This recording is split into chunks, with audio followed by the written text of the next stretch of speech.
Шрек 4. Ертеде король мен патшайымның Фиона есімді қыздары болыпты. Ол қыз қарғысқа ұшыраған, күндіз адам, түнде огырға айналатын. Тек нағыз махаббаты кеп оны сүйгенде ғана қарғыс жойылады. Содан ол айдаһармен қорғалған мұнарада отырды, махаббатын күтіп. Бірақ күндер жылдарға созылды. Сол себепті король мен патшайым бұл мәселені шешу үшін бір жерге келеді. Олар дарбазадан бір жерге кіреді. Бұл мыстандар ауылы ма? Не? Патшайым күйменің есігін құлыптап алады. Король команданатын хабарлайды. Патшайым болса, ол біздің соңғы үмітіміз шығар дейді. Бұлар Румпельштильцхен деген жігітке кепті, қыздарынан қарғысты жоюды сұрап. Оның қазы бар екен. Румпель патшайымның қолын бір түрлі сүйеді, және мен қарғысты жоямын, ал сендер патшалықты менің атыма аударасыңдар дейді. Король бұл ессіздік қой, жынды ма деп әйеліне қарайды. Әйелі амалдары жоқ екен еске салады. Содан король келісетіндерін айтады. Румпель қазының қауырсынын жұлып сиқырлы сиямен қол қоюды сұрайды. Содан қол қоюға бір сәт қалғанда сырттан қызметкер кіріп, ханшайымды бір құтқарғанын хабарлайды. Қуанған корольдар келісім шартты жыртады. Сол кезде ханшайымды Шрек есімді огыр құтқарды. Сосын олар үйленіп, балалары туылып, нағыз отбасы атанды. Кітапты Румпельштильцхен оқыған екен бағанадан бері. Жынданып кітап парақтарын жыртқан оған Пиноккио кеп, кітапты сатып алуды талап етеді, жыртпастаған үшін. Мүмкін келісерміз, сүйкімді бала, деп Румпель келісім шарт ұсынады. Бірақ Пиноккио оны бір теуіп қуып шығарады. Румпельштильцхен бұл огыр дүниеге келмеу керек еді дейді. Сол уақытта болотада Шрек пен Фионаны балалары оятады. Кейін Шрек оларды тамақтандырып, памперсін ауыстырады да, қоқысқа тастап туалетке кетіп баратқанда болото маңында тур күймесі пайда болады. Гид адамдарға түсіндіруде. Музей, зоопарктерде болады ғой сол сияқты. Сосын баласына аяқ киімін кигізе алмай жатқан Шрекке Фиона көмекке кеп, айдаһар көпір астымен өтіп, сақина арқылы сарайға кіреді деп, Шрек екеуі былай істейді. Кенет оларға есектер мен мысық қонаққа келеді. Қонақтар кетіп, үстел жинастырып жатқанда Фиона жұлдыз аққанын көріп тілек тілейді. Ол әрбір күн бүгінгідей болсын деп тілепті. Ертесінде Шректер қайттан балалар оятады. Қайтадан Шрек оларды тамақтандырады және жөргегін ауыстырады. Бұл жолы сүйіп жібере ма? Не? Сумен атады екен ғой, балық деген қарумен. Тағы да туристер, тағы да дәл сол қонақтар. Келесі күнде дәл сондай. Күнде бірдей күн. Мезгілге қарамастан барлығы қайталана береді. Фионаның тілегі орындалған секілді. Содан бір түні Шрек көзі бақырайып жатыр. Ол Фиона ұйықтап атқанда шкафтан огырларға іздеу саламыз деген қағазды шығарады. Және қағаздағыдай түр жасауға тырысады. Бірақ Шректің түрі сүйкімді.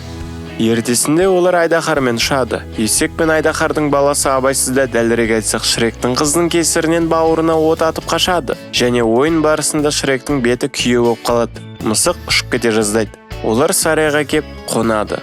Шрек багажниктен коляска шығарып аша алмай отыр, әдеттегі әкелер сияқты. Оған адамдар жақындап айыр мен факелдарына қол қоюды сұрап, бұрын ол нағыз огыр болғанда қаһарлы болғанын айтқанда, Шрек нағыз огыр деп ойланып қалады. Бүгін Шрек пен Фионаның балаларының туған күні екен. Есек Шректен барлығымен бірге ән айтуға қосылуды талап етеді. Шрек қойшы дейді. Сонда сары шашты біреу кеп, Шрек мырзадан ұлы үшін ақыруды сұрайды, және ұлы да ақыр деп түр жасайды. Шрек бас тартады бүгін балаларының туған күні деп. Сосын Фиона күйеуінен тортты көріп келуді сұрап, свечканы ұмытып кетпеуді айтады. Сол уақытта Пішінай ковбой болған. Пішінайдың әлгі досы тортты көрсетеді. Урут өгей әпке Дори сүйкімді сен сияқты деп қояды. Есек кеп тортты жалап алады. Шректің алдынан әлгі бала шығып ақыруды талап етеді тағы да. Шрекең жынданбай өзін ұстауға тырысуда. Бірақ торттың түрін көріп Фионаның анасы, жалап алдың ба? Огыр өзін тәрбие көрмеген құбыжық сияқты ұстамау керек дейді. Фиона күйеуіне тортқа қарауды тапсырып, өзі свечка алып келуге кетеді. Бірақ торт жоқ. 3 шошқа оны жеп қойды. Басқа торттарды да жеп тастаған екен. Ақыр деп анау бала келеді тағда. Содан есек барлығы одан ақыруды сұрай бастайды. Ушудан миы ашып кеткеннен Шрек шыдай алмай ақырып жібереді. Бәрі бір сәтке тынышталып қалады да қуанып қол шапалақтай бастайды. Және мысық тағы бір торт алып келе қалады. Бірақ Шрек тортты былш еткізіп бұрады. Бәрі тынышталып қалады. Шрек сыртқа шығып кетеді. Бомж Румпель Шректі байқап жасырынады. Фиона Шрекке ұрсады өзін солай ұстағанына. Бірақ мұны тойдан кейін үйде талқылауды ұсынады. Шрек туристер жанымыздан өтетін үй ма? Туалетке баратын кезде кеп менен қорықпайтын туристер. Бұрын нағыз огыр едім деп жынданады. Фиона жарайды. Қазір сен бұрынғыдай огыр емес шығарсың. Бірақ бұл соншалықты жаман емес қой дейді. Біліп едім сенің түсінбейтініңді. Сен нағыз огыр болған жоқсың ғой. Өміріңнің жартысын сарайда өткіздің деп Шрек шыққанда, Фиона екінші жартысын мұнарада қамалып өткізгенін еске салады. Шрек, мен жай ғана бұрынғыдай болғанын қалаймын. Жайбарақат өмір, тұрғындар менен қорқады. Сол кезде өмірімнің бір мәні бар еді деп мәлімдейді. Фиона, мені айдаһардан құтқарғаннан бұрын болған өмірің бе дегенде, Шрекең дәл солай дейді. Фиона деп қалады түрмен. Бірақ ол күйеуін ақылға шақыруға тырысады. Ода үш керемет баласы, сүйетін әйелі, адал достары бар екенін, ода бәрі бар екенін айтып. Бұны неге сенен басқасының барлығы түсінеді деп Фиона бұрылып кіріп кетеді. Мұның бәрін бағанадан бері әрине Румпельштильцхен көріп отырды қазымен бірге. Содан Шрек бір жерде келатыр бырқылдап. Мен огырмын, анау мынау деп. Кенет біреу көмекке шақырады. Барып қараса, бұл әрине Румпельштильцхен. Ол огыр мені жемеші деп өтіріктен қорқады. Шрек жемейтін айтқанда Румпель, бірақ сен огырсың ғой, әлде жоқ па деп қалады. Сонда Шрек бұрын огыр болған айтып, сыртқа шыққан Құртақанның арбасының доңғалағын орнатып беріп, өз жөнімен кетіп баратқанда Құртақан артынан қалмай қаяққа баратсың деп сұрайды. Шрек ешқайда дегенде Румпель сәйкестікте болсын айт, мен де саяққа баратырмын дейді. Сосын күймесімен жеткізіп салуды ұсынады және егей құйрық пісіп қалған айтады. Кіре берісте Шректің сүйікті коктейлін ұсынып, Шрек жарайды бір стақан дейді. Содан екеуі күліп келатыр әңгімені жіберіп. Румпель огырдың өмірі рахат қой, ешқандай жауапкершілік жоқ, уайым жоқ, қалағаныңша халықты қорқытасың деп жандырып жібереді. Шрек қайдағы деп, ең болмағанда бір күнге нағыз огыр болғысы келетін тілегімен бөліскенде, Румпельштильцхен өзінің қағаздарының арасынан бір күнге огыр деген келісім шартын алып келеді. Румпель, елестетші, бәрі бұрынғыдай болады, халық сенен қорқады, өміріңнің мәні оралады дейді. Тек бір шарт бар. Шрек бір күнін беру керек. Армандаған күнді алу үшін басқа күн беру керек. Бірақ бұлай отбасында тастай алмаймын ғой деп Шрек шыққанда, Румпель бұл сиқырлы келісімшарт болғандықтан оның жоқтығын ешкім байқамайтынын түсіндіреді және осы күн біткенде өзіңді мүлдем басқаша огыр сезінетін боласың дейді. Шрек сенімді емес екенін айтады. Бірақ Румпель егей құйрықты дайындап жатқанда Шрек қай күнді беруім керек деп тіл қатады. Румпельштильцхен кез келген деп жауап беріп, мүмкін сен нәресте болған күнді алармыз деген ұсыныс жасайды. Шрек қалағаныңды таңдап ал, бәрін болса бәрін ал дейді. Маған біреуі де жеткілікті деп Румпель қаһарлы түрімен қарайды. Содан шешілді. Шректің бала кезіндегі күн алынатын болады. Ода тұрған не бар, бір күн өзім үшін өмір сүрсем деп Шрекең шығады өзін ақтап. Румпельді жандырып қояды, оның үстіне бірақ күн ғой деп. Содан Шрек қауырсынды алып қол қоя бастайды. Румпельштильцхен жын шайтан сияқты қолыңды қой, Шрек, қолыңды қой деп өліп баратыр. Қол қойып біткенде тынышталып қап, күнің сәтті өтсін деп ғайып болады ол. Шрек ауада қалқиды да төмен қарай жерге құлайды. Бір кезде әлгі гиттің даусын естіп Шрек, ой, мынау да бір деп оларға қараса, туристер Шректен қорқады. Күймелері ағашқа соғылып, олар қаша жөнеледі. Шрек келісімшарт түседі қуанып, және қалаға аттанып барлығын қорқыта бастайды. Бір кезде тіпті біреудің әйелі болып киініп ап, күйеу жігітті бұтына тыштырады. Кейін кішкентай балаларды шоштады, айнаны, мысықты қорқытады және әбет ішіп алады бір кезде. Сосын халықтан кайыппен қашады. Бәрі одан қорқады. Қуанған Шрек шошқалардың балшығына секіре қалады. Кейін орманда өзіне іздеу салғанын көріп қуанады әрине. Бірақ Фионаға да іздеу салған ба? О, жоқ деп Шрек үй жаққа жүгіреді. Үйі құрғап кеткен ғой мына жер. Шрек әйелі ішінде шығар деп ойлап қабырғаны бұзады. Бірақ іште ешкім жоқ. Бұл жерде ешкім тұрмаған секілді. Содан ол сыртқа шығып, бұлай болмайды Румпель, біз бұлай келіспедік деп айғайлайды. Кенет жоғарыдан біреулер ұшып өтеді. Сөйтсе бұл мыстандар екен. Олар огырларды аулап жүрген сияқты. Өзіне ұшып келатқан мыстанның сыпыртқысын Шрек ұстап қап, мыстан ұшып ағашқа қадалады. Бірақ сосын басқа мыстан алма түріндегі дымовушка лақтырады және қалғандары шынжырмен Шректі ұстап ұшып бара жатыр. Шрек қолын босатып алады, бірақ одан пайда жоқ. Аузы жабылмаған Шрекке мыстандардың бірі асқабақ лақтырып, ол өшіп қалады. Біраз уақыттан кейін ол оянады, есектің өлең айтқанына аузың жапшы есек деп.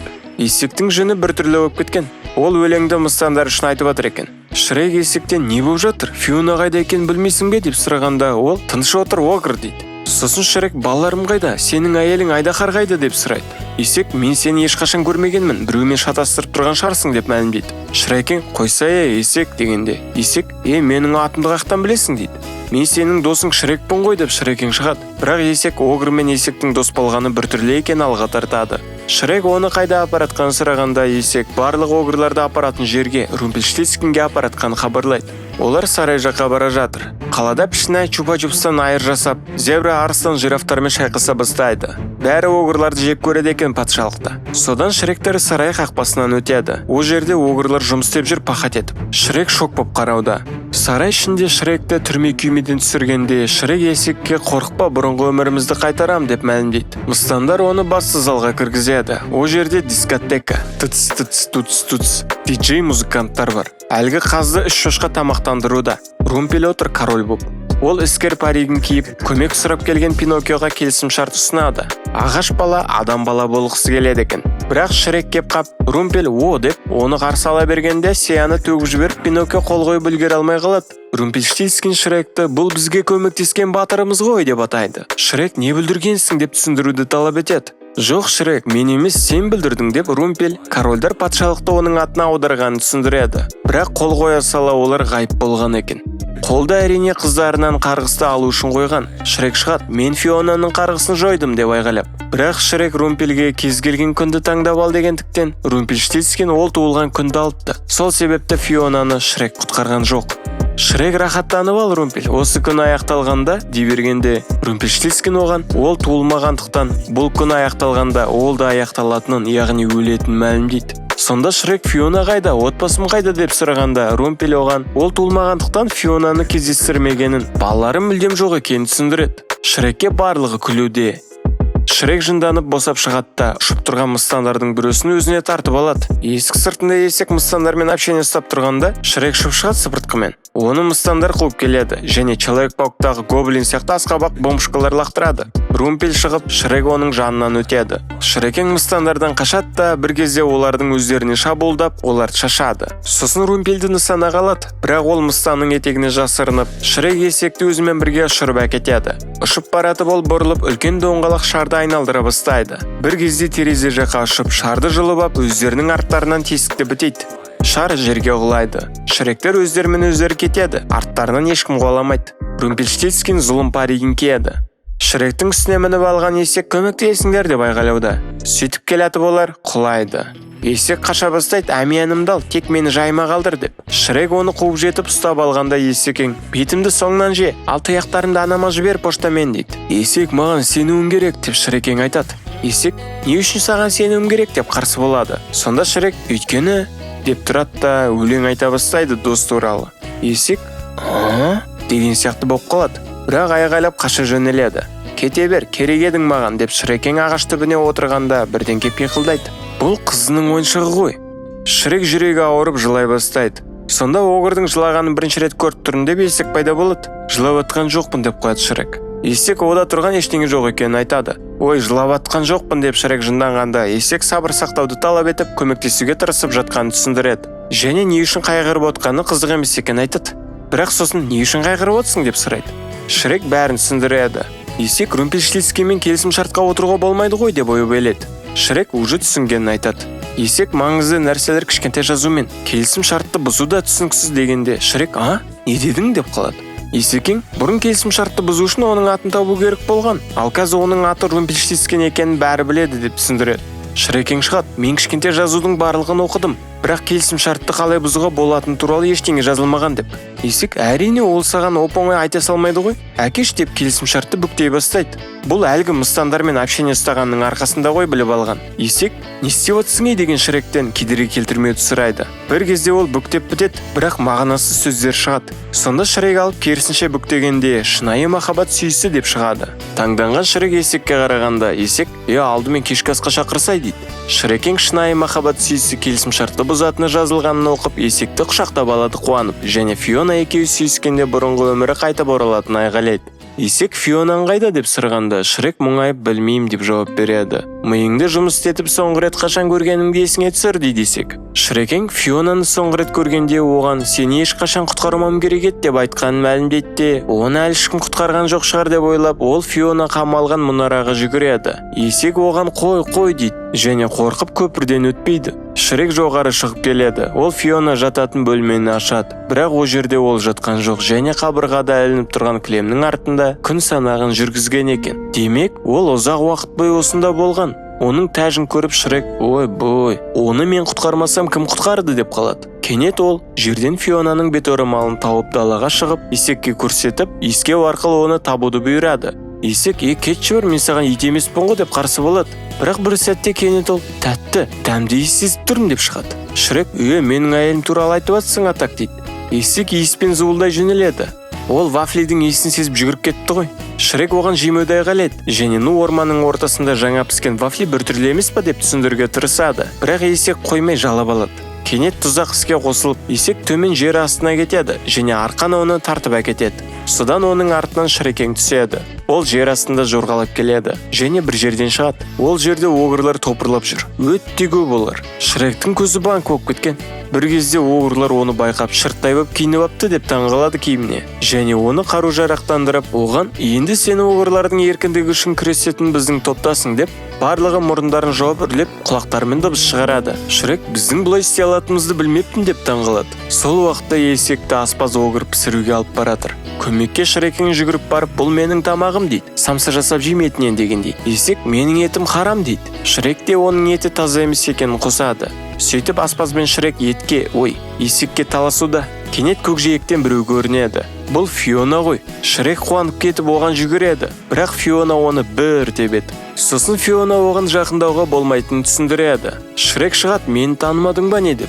Фиона танымағанын айтып, адамдарына бұйрықтар бере бастайды. Шрек қоймай сөйлесу керек деп, барлығын қалай бар солай түсіндіруге тырысады. Бірақ оның айтқанын естіп бәрі аузын ашып қалады және Фиона, мен сені қатты теуіп жіберген сияқтымын ғой деп, олардың бәрі күледі. Кенет ан жақта бір огыр қарқылдайды қарға сияқты. Бұл мыстандар келатыр дегенді білдіреді екен. Содан огырлар Фионаның басшылығымен жасырынуға кіріседі. Олар Шрек пен Есекті де жасырады. Шрек Есектің аузын жабуда, өйткені ол мыстандардан қорқып айғайлап жібергісі кеп тұр, осырақ көтендірілдеп. Мыстандар жоғары жақтан ұшып өтіп, жасырынып қалған огырларды байқамай ары қарай ұшып кетеді. Огырлар шыққаннан кейін Есек Фионаны көріп, бұл сенің әйелің бе деп таңғалады. Шрек дегенде, көріп тұрмын отбасыңда кімнің нағыз мұжық екенін дейді. Шрек былай қарап қалады.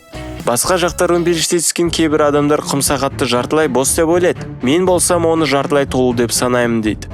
Сосын ол өздерінің жай ғана империя емес, отбасы екен хабарлайды. Румпель мыстандардың алдына бір-бір кекстен қойып қойыпты. Зұлым басында мыстандарға көп огырларды ұстағанын айтады. Біреуін ғана ғой жіберіп алғандарың дейді. Бірақ кенет топастар, сендер Шректі жіберіп алдыңдар, Фиона екеуі сүйіссе құримыз деп ұрсады. Румпельштильцке стақанға су құйып мыстандарға ұсынады. Олар қорқып жатыр, судан қорқа ма? Румпель олардан Шректі ұстау үшін не істеуіміз керек деген сұраққа жауап талап етеді. Ақша үшін аулағышты жалдауды ұсынған мыстанға Румпельштильцке жынданып су шашып жібереді. Мыстан пш деп ғайып болады. Бірақ сосын жақсы ой екен деп, басқа мыстанға сондай аулағышты табуды бұйырады. Басқа жақта огырлар жиналыс жасап жатыр. Шрек пен Есек бақылауда. Фиона басқа огырларға мыстандарға қарсы жоспарларын түсіндіріп жатады да, бір кезде тоқта, мынау не зат дейді. Бұл аспаз екен, арбашасын қойып қойыпты, қарындары ашып қалады ғой деп. Фиона Румпель сарайдан шыққанда қимылдай бастаймыз деп сөзін жалғастырады. Есек, жағдай қиын дейді. Мен оны қалай сүйсем екен деп Шрек шығады. Негізі Есек соғыс туралы айтты ғой. Есек Фионаға бәрін айтып беруді, Шректің басқа әлемнен келгенін айтуды ұсынады. Мүмкін сенің айдаһарға үйленгеніңді және сендердің айдаһар Есек балаларың бар екенін айтармын деп Шрек айғайлағанда, Есек, шын ба, менің балаларым бар ма деп аң-таң болады. Кенет Шрек железобетонны, яғни жыбы Фионамен сүйісуді шешеді. Сөйтіп ол Фионаның шатырына келеді. Ол жерде үйшікте біреу, сеньор, сізге бұл жерде болуға болмайды дейді. Бұл мысық екен, бірақ семіз. Ол төмен қарай түсіп төсекке құлайды да, тұра алмай әрең тұрып, батылың жетсе мені тамақтандыр деп мәлімдейді. Шрек аң-таң болып, мысықтың семіріп кеткен айтайын дегенде, мысық битіп қарағанын айтпай қалады. Және етігі мен қалпағы қайда екенін сұрайды. Мысық басында күледі, мысықта қайықтағы етік дегендей. Бірақ сосын бұрын сондай болғанын мойындайды. Және өзгергеніне өкінбейтін хабарлайды, өйткені ода қазір сүт пен тышқан көп.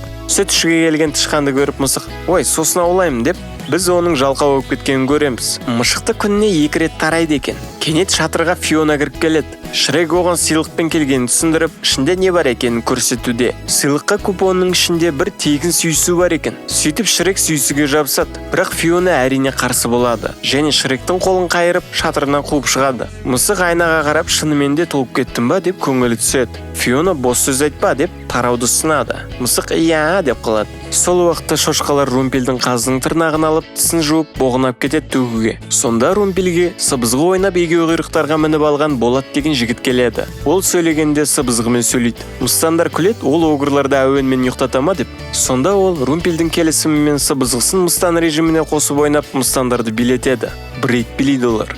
Румпел күліп, жарайды, жетер деп оны тоқтатады. Және ақша алып келуге мыстандарды жібереді. Болат сыбызғысын огыр режиміне ауыстырады. Огыр демекші, Шрек аспаздың көмекшісі боп жүр. Огырлар тамақшы батыр. Сосын үстел басында олар есектен бірдеңені тағы бір көрсетуді сұрайды. Есек жарайды деп мұрнынан әлгі жейтін көздерді шығарады. Сосын бір кезде Рэйб айтады: «Дәу огыр, енді түсінікті не үшін оны жеп қоймағаның» деп Шрекке айтады. Шрек есектен көмек сұрайды. Сонда аспаз бағана Шрек сыйлаған сыйлықтап келеді. Фиона оны қоқысқа тастаған екен. Огырлар Фионаны бұндай фигнишкамен қарату мүмкін емес екенін түсіндіреді. Есек Фионаны тек жеңіс қызықтыратын мәлімдейді. Сонда Шрек деп ойланып қалады. Сол мезетте Фиона жаттығып жүр, көзін байлап ап. Ағаш мыстандарды жойып жатыр. Кенет Шрек пайда болып, қыз оны да жоя жаздайды. Шрек ол да жаттығуға келгенін хабарлайды және бір қаруды алады. Онымен дәретхана тазалайтынын түсіндіреді Фиона. Шрекең басқасын алады, бірақ ол жаңағы дәретхана тазалайтын құралды тазалағыш болып шығады. Жарайды деп басқасын алады. Әйтеуір ол қару екен, бірақ біртүрлі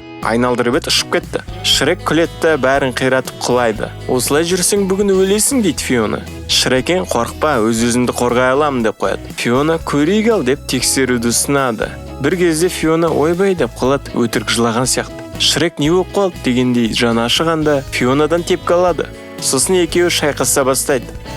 Шрек бір кезде жосқы таяқ жейді. Мысық оянып, оларға қарап қалады. Шрек пен Фиона бокстасады да бір-бірінің қолын ұстап қалады. Шректің былғары білезігі түсіп қалды. Фиона оған былғары білезігін байлап беріп жатып, айдаһар көпір астымен өтіп дегенде Шрек сақина арқылы сарайға кіреді деп жалғастырады. Фиона аң-таң болады. Бірақ кенет жарайды, керемет, өз-өзіңді қорғай алады екенсің деп оны дайындалуға жібереді. Бұл бұйрық деп айғайлап. Кетіп баратқан Шректің артынан мысық жүгіріп, оны әрең дегенде қуып жетіп, демін алып алады. Семіз ғой енді. Мысық Фиона екеуі арасындағы ұшқынды көргенін айтып, бәлкім ол махаббатын, күйеуін тапты дейді. Шрек: онсыз да оның махаббаты, күйеуі менмін, қарғысты мен жойғанмын дегенде, мысық: қарғыс туралы білесің бе деп таңғалады. Шрек оған қарғыс туралы айтып бергенде, мысық: дұрыс, демек сенсің оның махаббаты, саған мұны дәлелдеу керек деп айтады. Шрек: қалай дәлелдеймін дейді. Мысық Фиона жалғыз қалғанда оған жақындап өзі ғана білетін нәрсені айтуды ұсынады. Кенет есек кеп қап мысықты шошытады. Есек: үрлемелі мысық, Шрек, оны өзімізге қалдырайықшы дейді. Сол уақытта сарайдан күйме мыстандарымен шығады. Огырлар да жүріп келеді. Шрек алға ұмтылуда, Фионамен сөйлесу үшін әрине. Есек пен мысық сөйлесіп, қарқылдап күледі бір-бірінің приколына. Фиона барлауға кетеді. Шрек деп қалып қалады. Огырлар жасырынуда. Фиона жоғары жаққа шығып бақылауға кіріседі. Артында Шрек пайда болады. Фиона оған: не істеп жүрсің бұяқта? Бар орныңа дейді. Шрек қарғыс туралы айтқанда: оны қаяқтан білесің деп Фиона тап береді. Сол уақытта күйме жақындады. Огырлар Фиона неге сигнал бермей жатыр деп түсінбей дал. Және дәу огыр оны жіберіп алмау керектігін айтып шабуылдауға белгі береді. Содан олар тап беріп күймені ашса, онда ешкім жоқ. Ан жерде қаз тұр. Оның ішінен Болат шығып сыбызғысын аузына салады. Шрек Фиона туралы бәрін білетін дәлелдеуде. Басында Фиона онша сенбейді, бірақ сосын өзі туралы көп шындықтарды естіп аң-таң болады. Олар бір-бірінің қолын ұстағанда сыбызғы ойнап, олар билей бастап, огырлар жаққа секіріп билеп барады. Дәу огыр қиналып билеп жатыр, ал аспаз рахаттанып билеуде. Ан жақта мысық есекке бірдеңе ойластыру керектігін айтады, және есектен билеуді доғаруды талап етеді. Есек билемей тұра алмаймын дейді. Сонда мысық тырнағын есектің көтіне кіргізіп, ол дігдік шаба жөнеледі. Мысық арбаны дәл Шректерге бағыттап, оларды бұлар алып кетеді. Есек: біз оларды құтқардық дейді. Бірақ олар өзенге құлайды. Судан шыққаннан кейін мысық өзін жалай алмай жатыр. Фионаның қанжары сынып қапты. Мысық есектен сұрайды жалап беруді. Семіз болған соң жалай алмайды да өзін. Есек: кетші бар дейді. Мысық өзінің супер қаруын қолданады. Біраз уақыттан кейін жарайды деп есек келісіп жалай бергенде, тоқта деп Шрек айғайлайды Фионаға. Ол огырларды құтқаруға баратқандықтан Шрек оны бармауға көндіре алмай, «Мышық, сен айтса ең болмағанда» дегенде, Фиона, мен туралы мысықтан біліп алған екенсің ғой» дейді. Шрек оның алдынан шығып сүйісуді ұсынады. Әйтпесе жолдастарыңды құтқара алмайсың деп. Фиона келіспегенде, Шрек оған бұрын ол барлық мәселелерді сүйісумен шешуге болатынына сенгенін хабарлайды. Фиона тоқтап қап, Шректі шалп еткізіп сүйіп алады. Айнала өзгереді. Бірақ бұдан ештеңе шықпайды. Махаббат сүйісі барлығын түзету керек еді ғой деп Шрек түсінбей жатыр. Фиона да бұрын соған сенгенін, бірақ махаббаты келмегендіктен мұнарадан өзі шыққанын хабарлайды. Шрек, мен сенің махаббатыңмын дейді. Фиона, онда саған мұқтаж болғанымда қайда болдың деп Шректі тастап кетеді. Есек шығат, мүмкін басқаша сүю керек еді деп. Жоқ, бұл іске аспады. Өйткені Фиона мені жақсы көрмейді дейді Шрек. Сол мезетте огырлар торға қамалды. Шрек пен Фионаның бірге екенін біліп Румпельштильцхен жынданады. Ол Болаттан нәскиін тартып беруді сұрап, Болат сыбызғысымен нәскиін тартып береді. Кейін Румпель теледидарға шығып барлығына Шректі жамандайды және осы огырды кім алып келсе, сонымен келісімшартқа отыратын хабарлайды. Ойлаңдаршы, шаттық, бақыт, арман, ләззат, рахат, ербол десің. В общем, кайф өмір дейді Румпель. Келісімшартқа отырған тірі жанның қалағанын орындаймын деп. Бірақ тездету керек, уақыт аз. Содан бәрі Шректі іздеуге кіріседі. Мышықтар олар кеткен соң шығады. Бәрі бітті деп көңілі түскен Шректі есек жандандыруға тырысады. Ертең тағы тырысып көреміз дегендей. Шрек оған ертең бүрсі күні оның арғы күні болмайтын хабарлап, уақыты шектеулі екенін түсіндіреді. Және керемет өмірі болғанын, оны қайтара алмайтын айтқанда, есек, керемет өмірің болса, Румпельштильцхенмен немене келісімшартқа отырып жүрсің дейді. Шрек бар нәрсені бағаламағанын мәлімдейді. Сонда Пішнай пайда болып Шрекке шабуылдай бастайды. Шрек одан не болып жатқанын біледі. Кім Шректі Румпельге алып келсе, сонымен Румпель келісімшартқа отыратынын. Шрек ойланып қап, тоқтаңдар, мен бәрін қайтара аламын деп Румпельге қалағанын беретін мәлімдейді. Және Пішнай толығырақ айтшы дей бергенде, Пішнайды ашқарақ мышық жеп тастапты. Сол уақытта сарайда Румпельге Шрек деп алып кепті әртүрлі тірі жандарды. Шректі ешкім әкелмегеніне Румпель жынданып жатыр. Сол сәтте Шрек кіріп келеді, «Чо там?» деп. Румпельштильцхен кім оны алып келді деп айғайлайды. Шрекең, ол менікі деп келісімшартты алады. Енді Шрек өз-өзін алып келді ғой. Содан Шрек қол қоюға кіріседі. Румпель тек махаббат сүйісі келісімшартты бұзатын мәлімдейді. Шрек білем дейді. Бір кезде далада есек пен мысықтың жанында огырлар пайда болады. Шрек оларды босатуды тілепті. Румпельштильцхен оның не үшін өйткенін түсінбейді. Ең бастысы, олардың бәрі бостандықта және Фиона қауіпсіз жерде деп Шрек шығады. Бірақ Фиона да қамауда. Екеуі бір шынжырмен байланған екен. Шрек айғайлайды, барлық огырларды босатамыз деп келісіп едік қой. Румпель Фиона күндіз сұлу қыз, түнде урод болғандықтан оны огыр деп айтуға келмейтінін алға тартады. Және ха-ха деп күліп кетіп қалады. Фиона Шрекке алғыс айтады және оны мақтайды. Шрек болса оның жанынан табылмағанына қынжылады. Есесіне қазір жанымдасың дейді Фиона. Сыртта есек сарайға кірмекші. Огыр әйел оны ұстап жібермейді. Дәу огыр сарай қатаң күзетте екенін түсіндіреді. Аспаз жиіркенішті урод мысықтар күзетеді деп айғайлағанда, біз естіп отырмыз деп мысықтар шығады. Мысық, есек және огырлар жиналып, есек бірде Шрек екеуі сарайдан қашып шыққанын мәлімдеп, сарайға дәл сол жолмен кіреміз қазір деп айтады. Румпельштильцхен пен Дододан тапсырыс берген жаңа шарына қарап қуануда. Суретте аздап үлкендеу еді, жарайды деп қояды, арзан қалдым дегендей. Сосын ол Шрек пен Фионаны және Фионаның құрбысы деп Айдаһарды көрсетеді. Айдаһар от шығарады. Румпель күліп жатыр. Айдаһар Шректерге жақындауда. Кенет есек өлең айтып шығады. Олар мысық екеуі жаңағы шардың үстінде. Күтпеген жерден сарай дірілдеп, шардан огырлар атылып шығады. Олардың қалқандары шарды құраған екен. Румпельді дәу огыр өлтірейін дегенде оны мыстан құтқарып үлгереді. Айдаһардың Шректерге кетіп баратқанын көрген мышық арқанды кесіп, олар Айдаһардың төбесіне құлайды. Мыстандар бомбышқа лақтырып, огырлар қалқандарымен қорғанады. Есектің артынан әйелі Айдаһар пайда болып, ол қорқып жатыр. Кенет мәхаббаты оянып кетеді. Екеуі сүйісейін дегенде Айдаһар резко оны тістеп алады. Есекті мышық құтқарады. Құйрыққа жабысқан мысықты Айдаһар ұшырып жіберіп, оны Фиона ұстап алады. Айдаһар от шығарады. Олар қайда? Шрек оны тартып үлгеріпті. Ол Айдаһардың назарын өзіне аударып қашады. Жоғарыдағы Фиона бар салмағымен басып, Шрек жоғары көтеріліп, екеуі қолдарымен торға ілініп алады. Екі ғашықтың қолдары ассаляму алейкум дейді. Дәу огыр шабуылдаған мыстандардың өздерін тартады. Аспаз болса тамақпен шабуылдауда. Шрек пен Фиона тордың төбесіне шығып, екі жаққа басқа торларға секіреді. Сосын екеуі төмен секіріп, Айдаһарды ақырындап орай бастайды. Шрек екеуі әлгі Айдаһар көпір астымен өтіп, сақина арқылы сарайға кіреді деген сөзді айтып, бұл сөздерді іс жүзінде көрсетеді. Айдаһар жеңілді, Румпельштильцхен де жеңілді, бірақ ол қазына мініп ұшып баратыр.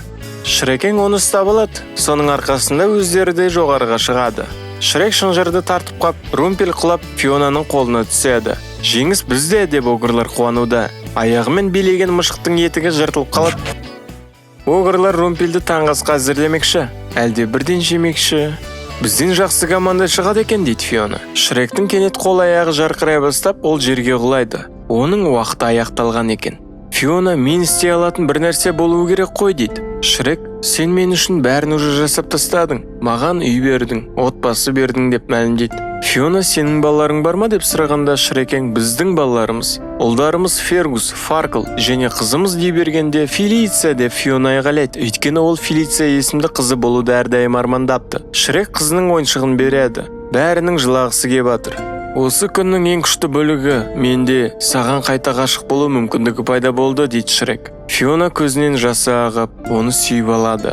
Бір кезде Шрек ғайып болады. Есек Шректі мұңмен еске алып жатқандай. Күн шықты, бірақ Фиона адамға айналмады ғой. Мысықтан қалды. Сүйіскендер іске асыпты. Содан сарай қирап, тірі жандар жоғала бастайды. Соңында Румпель ғана қалып, жоқ деп айғайлайды.